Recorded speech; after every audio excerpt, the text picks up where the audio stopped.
بسم الله الرحمن الرحيم، والصلاة والسلام على أشرف المرسلين سيدنا محمد النبي الأمي وعلى آله وأصحابه أجمعين. ازيكم يا حبايبي؟ عاملين ايه؟ وحشتوني. هنعمل ايه مع بعض النهاردة؟ طبعا انتوا شايفين اللي اتعمل ايه ده. الحاج صاحب البيت طبعا قال لنا لازم ناكله محشي، قلت له بس كده عيوني. فعملنا المحشي. طبعا انا عملت التسبيكة معاكم والخلطة المحشي كتير قبل كده. في تكة حلوة بقى النهاردة هقول لكم عليها، كزبرة على التوم يا ولاد. الكزبرة لما بتعمليها على التوم بتودي المحشي في حتة تانية خالص. التوابل طبعا توابل السبع بهارات، توابل الفراخ، التوابل اللي هي كزبرة وشطة وكمون، ده كله على بعضه كده. حطيت الماجي والكزبرة الناشفة طبعا لوحدها على التوم، ده كله دعكت الرز في بعضه كده ما شاء الله ولا قوة الا بالله، والبابريكا، ونزلت بالخضرة ونزلت بخلطة الخلطة بتاعة المحشي. عملتها وقعدت حشيت طبعا ما شاء الله ولا قوة الا بالله. الريحة كانت تحفة. وعملت الفراخ طبعا بالسمنة البلدي. طبعا انا برضو سويت معاكم الفراخ قبل كده كتير، وما شاء الله ولا قوة الا بالله. شوفوا الجمال بقى، شوفوا الجمال ما شاء الله. ريحته كانت حكاية ما شاء الله. ما ننساش اللايك يا ولاد، ما ننساش الكلام الجميل. طبعا انا عملت كده على طول، ما حشيتش معاكم او ما عملتش الحاجات، لان بصراحة ما فيش مشاهدات خالص، وانا زعلانة من قلة المشاهدات. فانا مش عايزة اتكلم كتير على المشاهدات. انا هعمل فيديوهاتي او هشتغل على نفسي، واللي يشوف يشوف واللي ما يشوفش عادي، مش هتفرق.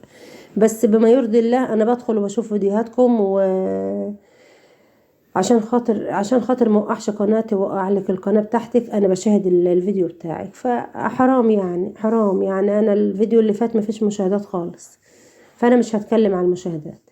ماشي. المحشي بتاعي ما شاء الله تحفه تحفه تحفه. طبعا عملنا المحشي ودخلنا بقى على طبق، على صينيه الكنافه التحفه دي بقى. كنافه بالجلاش، انا اول مره اعمله على فكره. الصينيه دي واخده مليون مشاهده.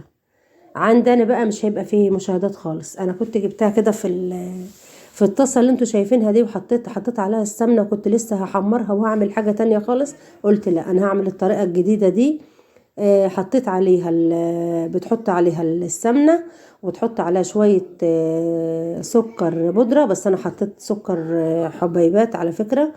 اما انت هتحط سكر بودره حلوه حلوه جدا، وتحطيها في الصينيه وتضغطها جامد. عشان ايه؟ عشان تبقى معاكي بالجمال ده. انا بولادي مش بيحبوا المكسرات بصراحة، انا حطيت حاجات بسيطة خالص عشان هما مش بيحبوا المكسرات.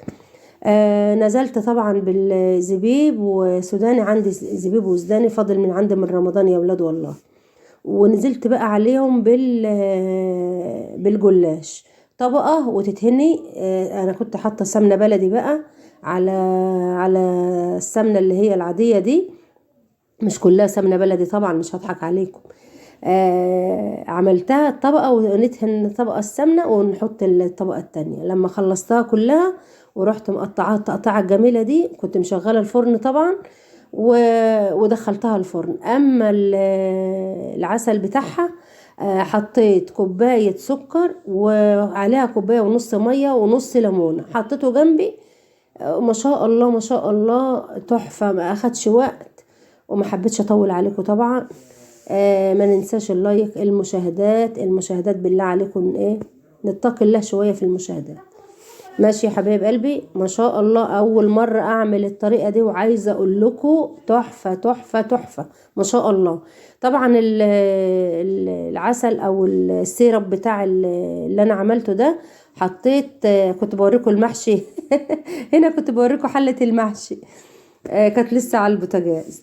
اللهم صل على رسول الله. شوفوا الجمال يا ولاد، شوفوا الجمال كده بقى. كنت خرجتها من الفرن وسقيتها السيرب بتاعها وغطيتها، لانه انا عندي الحاج صاحب البيت بيحبها ايه طريه شويه. ماشي. ما شاء الله ولا قوه الا بالله. ريحتها حطيت باكت فانيليا على السيرب بتاعها. وعايزه اقول لكم تحفه تحفه تحفه تحفه. شغلت طبعا الشوايه وشغلت الفرن من تحت. سبتها تحت شوية وبعد كده طلعتها عند الشواية، ما شاء الله ولا قوة الا بالله، حلوة جدا. الناس اللي بتحب السمنة كتير كتري سمنة، هي هتحمر معاكي، وحطها على الرف الاوسط من البوتاجاز عادي، من فرن البوتاجاز قصدي، هتطلع معاكي تحفة. شوفوا الجمال. اللايك والشير يا اولاد، نصلي على الرسول كتير، ندعي دعوة لاحمد ابني ان ربنا يشفيه يا رب العالمين، ويشفي مرضانا ومرضى المسلمين، امين يا رب العالمين.